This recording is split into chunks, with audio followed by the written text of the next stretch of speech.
So now we will start with the functions and lesions of pyramidal tract. In the previous class we have studied about the course of pyramidal tract. So now first thing is about the functions of pyramidal tract. The main function of pyramidal tract is it is mainly concerned with the voluntary movements of the body. So it is responsible for all the fine skilled movements of the body. Now next thing is about the effects of lesions of pyramidal tract. If there is any lesion in the motor cortex of cerebrum and the fibers of pyramidal tract, then it is called as upper motor neuron lesion, as we have studied yesterday.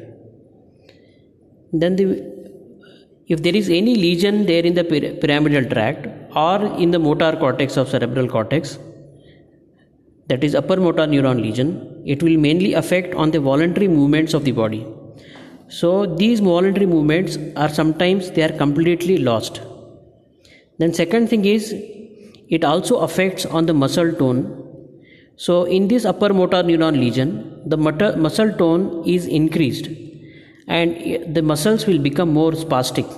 So it is also called as spastic paralysis. And the third thing which are affected are the reflexes. In reflexes, both superficial as well as deep reflexes are affected. In case of upper motor neuron lesion, the superficial reflexes are completely lost and the deep reflexes are exaggerated. When you elicit these reflexes, these deep reflexes like knee jerk or ankle jerk, here it will show exaggeration. These reflexes are exaggerated, and superficial reflexes you cannot elicit these superficial reflexes in case of upper motor neuron lesion. Now next thing is the extrapyramidal tract. Those descending tracts of spinal cord other than pyramidal tract or which are situated outside the pyramidal tract, they are called as extrapyramidal tracts. So there are mainly 7 extrapyramidal tracts are there.